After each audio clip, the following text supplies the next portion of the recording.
अज्ञात की छाया भाग 2। पिछले भाग में आपने देखा कि सारा को एक अननोन नंबर से फोन आता है और वह अदृश्य शक्ति उसे परेशान कर रही थी। इसी के चलते उसने अपना घर भी बदल लिया था, पर वो अदृश्य शक्ति तब भी उसका पीछा नहीं छोड़ती। एक रात सारा को दरवाजे के बाहर से एक डरावनी आवाज सुनाई दी। हिम्मत करके उसने दरवाजे को खोला, पर बाहर कोई नहीं था। अब आगे। बिजली के जाते ही सारा के कमरे में घना अंधेरा फैल गया। उसकी धड़कनें इतनी तेज हो गई थी कि उसे अपने ही दिल की धड़कन सुनाई दे रही थी।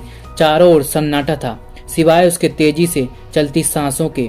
उसने खुद को संभालने की कोशिश की, लेकिन उसका पूरा शरीर कांप रहा था। मोबाइल अब भी उसके हाथ में था और स्क्रीन पर वही डरावना मैसेज चमक रहा था, मैं आ गया हूँ। सारा ने अपने चारों ओर देखा, लेकिन अंधेरे में कुछ दिखाई नहीं दे रहा था। तभी उसने दरवाजे पर खरोंचने की आवाज फिर से सुनी।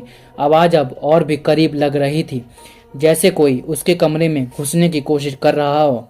सारा ने दरवाजे की तरफ देखा, लेकिन कुछ भी साफ नहीं दिखाई दे रहा था। तभी खिड़की के बाहर एक हल्की सी बिजली चमकी और एक क्षण के लिए उसने दरवाजे के नीचे से एक परछाई को देखा। कोई दरवाजे के बाहर खड़ा था। उसका दिल अब भी काबू में नहीं था।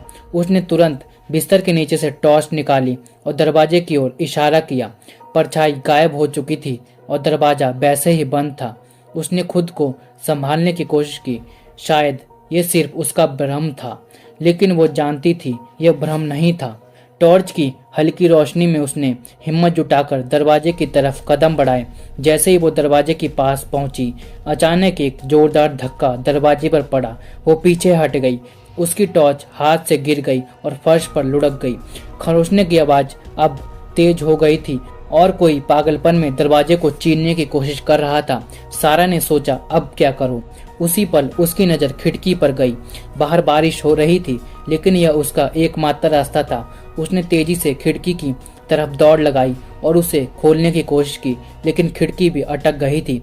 बाहर की हवा ठंडी और तेज हो चुकी थी। बारिश की बूंदें अंदर आ रही थी। अचानक दरवाजा जोर से हिलने लगा, जैसे कोई उसे तोड़ने की कोशिश कर रहा हो। डर से पागल हो चुकी सारा ने आखिर कोशिश करते हुए खिड़की को धक्का दिया और आखिरकार वो खुल ही गई। उसने बिना कुछ सोचे बाहर छलांग लगा दी। वो भीगते हुए दौड़ पड़ी। सड़क पर भागते हुए उसने पीछे मुड़कर देखा। उसके कमरे की खिड़की अब भी खुली थी, लेकिन वहां कोई नहीं था। तभी उसके मोबाइल की घंटी फिर से बजी। उसने फोन उठाया। उसी फुसफुसाहट की आवाज ने फिर से उसकी हड्डियों को कांपा दिया कि तुम मुझसे बच नहीं सकती।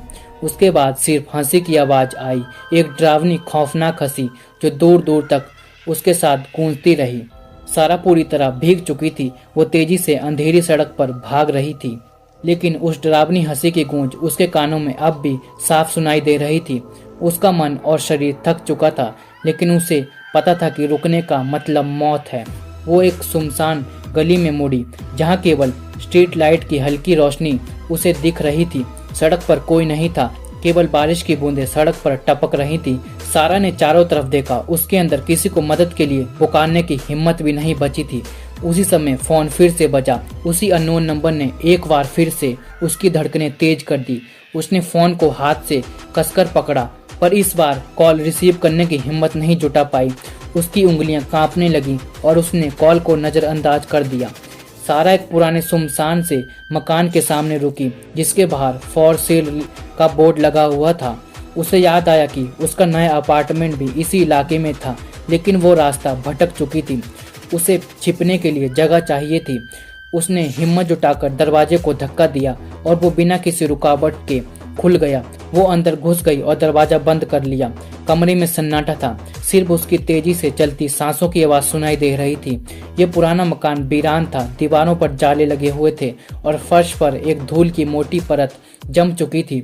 उसे यह जगह खौफनाक लगी, पर यह फिलहाल उसे सुरक्षित महसूस करवा रही थी।